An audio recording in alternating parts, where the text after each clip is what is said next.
kasi fast money round na dito sa Family Feud. October best ang feeling ni Fino ng Team Madiskarte. Kasi nanalo na sila ng 100,000 kanina. Pero ang target nila ay makapag-uwi ng total cash prize of 200,000! That's right.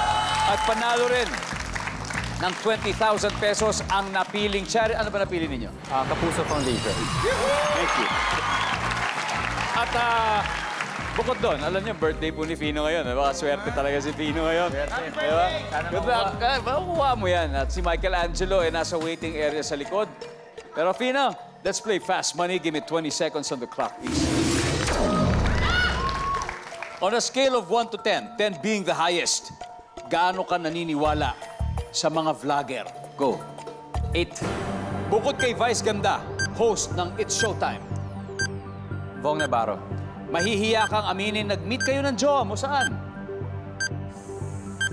Sa CR, Magkano ang karaniwang value ng isang gift certificate? 200. Kapag sinabing maraming anak, ilan yun? 3. Let's go, Pino! Go, Pino! On a scale of 1 to 10, gaano ka naniniwala sa vlogger? Sabi mo, 8. Sino bang favorite vlogger? Kong TV. answer! Oh, si Kong TV. Oh, nag-guess sa atin yan. Pare Kong TV. Ano ba sabi ng service eh? Bukod kay Vice Ganda, host ay Showtime, si Bong Navarro. Nandiyan ba si Bong Navarro? Siyempre. Hey, mahihiya ka aminin, nag-meet kayo ng jowa mo sa CR. Nandiyan ba ang CR? Yan. Magkano karaniwang value ng isang gift certificate? Ang sabi mo ay 200 pesos ang sabi ng survey. Meron. Kapag sinabing maraming anak, sabi mo'y 3. Ang sabi ng survey dyan ay 35 points. Alright, Gino. Dito tayo. Let's welcome back Michelangelo. Hey, May. Musta ka? Musta ka? Mabuti, Kamusta brother. pakiramdam sa likod? Okay lang naman. Okay naman. Napakalamig dito sa studio niyo. Mukhang nakakaluwag-luwag ka talaga sa buhay. MA, alam mo, 35 na lang. 35 points. 35 points. Di ba 200 dapat? Oo. 35 na lang. Okay. 35, hindi. 35 ang nakuha niya. Ibig sabihin, Napakalayo. 165 pa ang kailangan mo. Bakit naman ganun? Oo, ganun yung kumpiyansa ni Pino sa'yo. Sabi, kayang-kaya na ni Michael yan. Ako ang unang din nakasagot. Okay, ito, makikita na ng viewers sa bahay ang sagot ni Fino. Give me 25 seconds on the clock. Good luck. Scale of 1 to 10. 10 being the highest. Okay. Gaano ka naniniwala sa mga vlogger? Go. 7. Bukod kay Vice Ganda, host ng It's Showtime. Jong Hilario. Mahihiya kang aminin na nag-meet kayo ng jowa mo saan?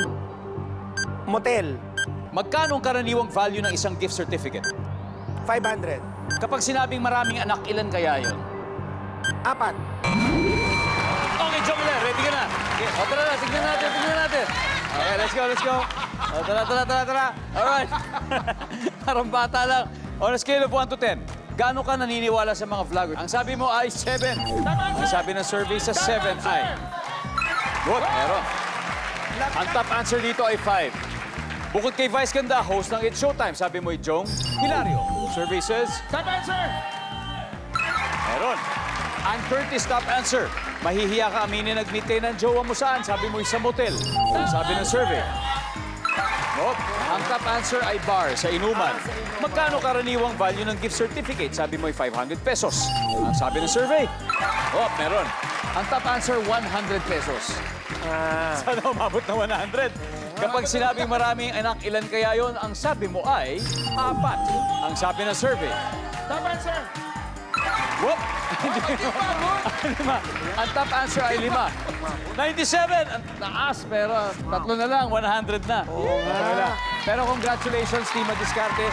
Nanalo pa rin kayo ng 100,000 pesos. Congratulations. Guys, of course, thank you very much, guys. Thank you very much. Sa ulitin.